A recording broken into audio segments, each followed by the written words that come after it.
Babylonian Mathematic. Early mathematics required a practical basis for its development, and such a basis arose with the evolution of more advanced forms of society. It was along some of the great rivers of Africa and Asia that the new forms of society made their appearance: the Nile in Africa and the Tigris and Euphrates in western Asia, the Indus River Valley and then the Ganges in South Central Asia, and the Huanghe and the Yangtze in Eastern Asia. With marsh drainage, flood control, and irrigation, it was possible to convert the lands along such rivers into rich agricultural regions. Extensive projects of this sort not only knit together previous separated localities, but also the engineering, financing, and administration of both the projects and the purposes for which they were created required the development of considerable technical knowledge and its concomitant mathematics. Thus, early mathematics can be said to have originated in certain areas of the ancient Orient, primarily as a practical science to assist in agricultural and engineering pursuits. These pursuits required the computation of a usable calendar, the development of systems of weights and measures to serve in the harvesting, storing, and apportioning of foods, the creation of surveying methods for canal and reservoir construction and for parceling land, and the evolution of financial and commercial practices for raising and collecting taxes and for purposes of trade.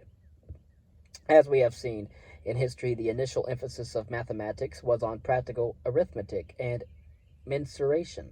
A special craft came into being for the cultivation, application, and instruction of this practical science. In such a situation, however, tendencies toward abstraction were bound to develop, and to some extent the science was then studied for its own sake. It was in this way that algebra evolved ultimately from arithmetic, and the beginnings of theoretical geometry grew out of mensuration. It should be noted, however, that one cannot find in all ancient Oriental mathematics even a single instance of what we today call a demonstration. In place of an argument, there is merely a description of a process. One is instructed, do thus and so. Moreover, except possibly for a few specimens, these instructions are not even given in the form of general rules, but are simply applied to sequences of specific cases. Thus, if the solution of quadratic equations is to be explained, we do not find a derivation of the process used, nor do we find the process described in general terms, but instead we are offered a large number of specific quadratics, and we are told step by step how to solve each of these specific instances. Unsatisfactory as the do thus and so procedure may seem to us, it should not seem strange, for it is very much the procedure that we ourselves frequently use in teaching portions of grade school and high school students mathematics. There are differences and difficulties in dating discoveries made in the ancient Orient. One of these difficulties lies in the static nature of the social structure and the prolonged seclusion of certain areas. Another difficulty is due to the writing media upon which discoveries were preserved. The Babylonians used imperishable baked clay tablets, and the Egyptians used stone and papyri, the latter fortunately being long-lasting because of the unusually dry climate of the region. But the early Chinese and the Indians used very perishable media, like bark and bamboo, and thus while a fair quantity of definite information is now known about the science and the mathematics of ancient Babylonia and Egypt, very little is known, however, with any degree of certainty concerning these studies in ancient China and ancient India. Accordingly, this chapter, which is largely devoted to the mathematics of the pre-Hellenistic centuries, will be limited to that of Babylonia and Egypt. This is the reading on Babylonian mathematics. Concerning Babylonia and its sources, archaeologists working in Mesopotamia have systematically unearthed, since before the middle of the 19th century, some 500,000 inscribed clay tablets. Over 50,000 tablets were excavated at the site of ancient Nippur alone. There are many excellent collections of these tablets, such as those in the great museums at Paris, Berlin, and London, and in the archaeological exhibits at Yale, Columbia, and the University of Penn. Of the 500,000 tablets, about 300 have been identified as strictly mathematical tablets containing mathematical tables and lists of mathematical problems. We owe our knowledge of ancient Babylonian mathematics to the scholarly deciphering and interpretation of many of these mathematical tablets. It should be understood that the descriptive term Babylonian is used merely for convenience, and that other peoples besides Babylonians, such as the Sumerians, the Persians, and others, are subsumed under the term Babylonian. The puzzle of the inscriptions was unlocked in the year 1847 by Rawlinson, who perfected a key earlier suggested by Grotefend. The tablets appeared to have been upon all phases and interests of the life of the times and to range over many periods of Babylonian history.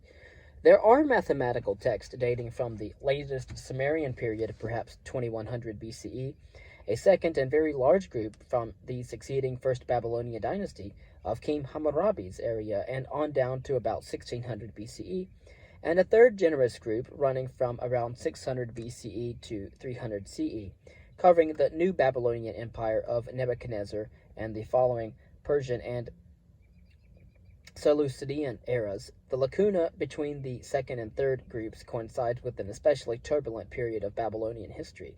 Most of our knowledge of the contents of these mathematical tablets does not predate 1935, and is largely due to the remarkable findings of Otto Neugebauer and F.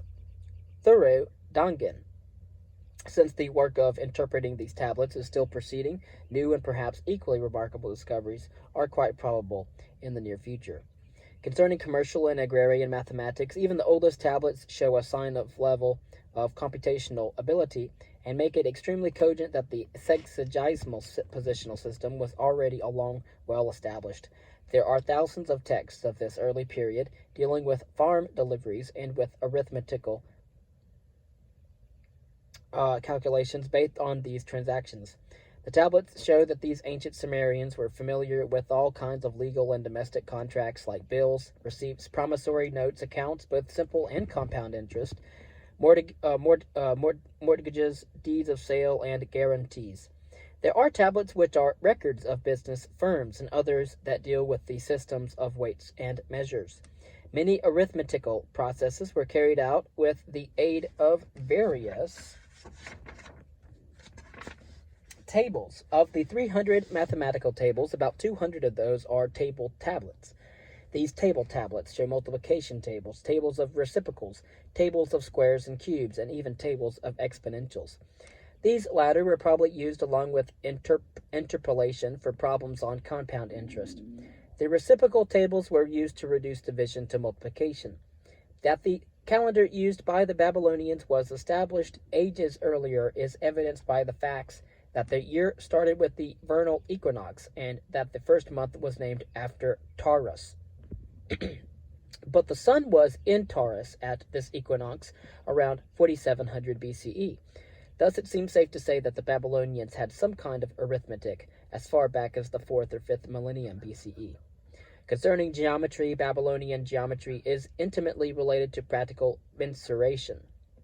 From numerous concrete examples, the Babylonians of 2000 to 1600 BCE must have been familiar with the general rules for the area of a rectangle, the areas of right and isosceles triangles, and perhaps even the general triangle, the area of a trapezoid, having one side perpendicular to the parallel sides, the volume of a rectangular parallelepiped, and more generally the volume of a right prism with trapezoidal base. The circumference of a circle was taken as 3 times the diameter and the area as 1/12 the square of the circumference, both correct for pi equals 3, and the volume of a right circular cylinder was then obtained by finding the product of the base and the altitude. The volume of a frustum, or of a cone, or of a square pyramid is incorrectly given as the product of the altitude and half the sum of the bases. The Babylonians also knew that corresponding sides of 2 similar right triangles are proportional, that the perpendicular through the vertex of an isosceles triangle bisects the base, and that an angle inscribed in a semicircle is a right angle. The Pythagorean theorem was also known. The chief feature of Babylonian geometry is its algebraic character. The more intricate problems, which are clothed in geometric terminology, are essentially non-trivial algebra problems. There are many problems concerning a transversal parallel to a side of a right triangle, which led to quadratic equations. There are others which lead to systems and simultaneous equations, one instance giving 10 equations and 10 unknowns. There is a Yale tablet, possibly from 600 BCE, in which a general cubic equation arises in a discussion of volumes of frustrums of a pyramid, as the result of eliminating z from a system of equations of the type. And of course, we undoubtedly owe to the ancient Babylonians our present division of the circumference of a circle into 360 equal parts.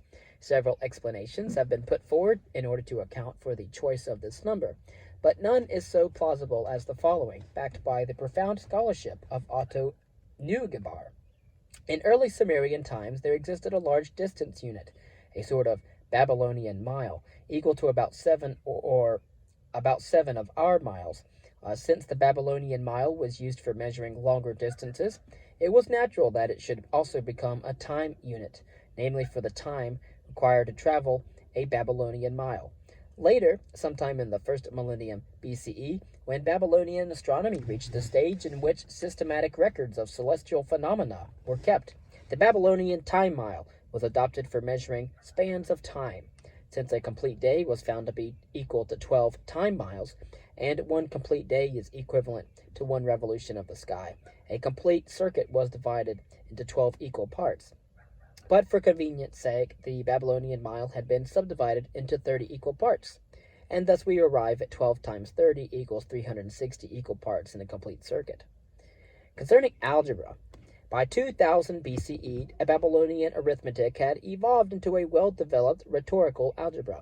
Not only were quadratic equations solved both by the equivalent of substituting in general a general formula and then by completing the square, but some cubic or third degree and biquadratic or fourth degree equations were discussed.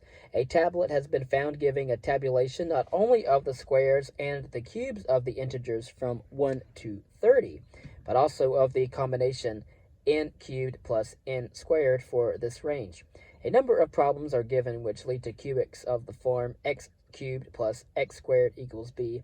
These can be solved by using the n squared plus n squared table.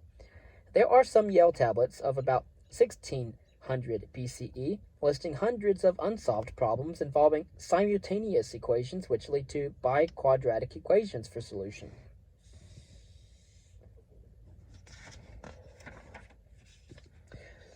Neugebauer has found two interesting series of problems on a Louvre tablet of around 300 BCE. One wonders if the Babylonians were familiar with several formulas. The first formula was known to contemporary Greeks, and then, of course, just to know that Archimedes found practically the equivalent of the second formula. But the Babylonians gave some interesting approximations to the square roots of non-square numbers, like 17 over 12 for and 17 over 24. Perhaps the Babylonians used the approximation formula. There are astronomical tables or tablets of the 3rd century BCE which make explicit use of the law of signs in multiplication. In summary, we conclude that the ancient Babylonians were table makers, computers of high skill, and definitely stronger in algebra than in geometry. But one is certainly struck by the depths and the diversity of the problems which they considered. We will discuss a Babylonian tablet called Plimpton 322. Perhaps the most remarkable of the Babylonian mathematical tablets yet analyzed is that known as Plimpton 322. Of course, it just means that the item is with the catalog number 322 in the G.A. Plimpton collection at Columbia University. The tablet is written in Old Babylonian script, however, which dates at sometime between 1900 and 1600 BCE. It was first described by Neugebauer and Sachs in 1945. The analysis of Plimpton 322 shows the careful examination to which some of the Babylonian mathematical tablets must be subjected. Formerly, such a tablet might have simply been summarily dismissed as being merely a business list or record. Next, we will discuss Egyptian mathematics. We'll go over the different sources and dates. as well as their arithmetic and algebra, as well as Egyptian geometry as well.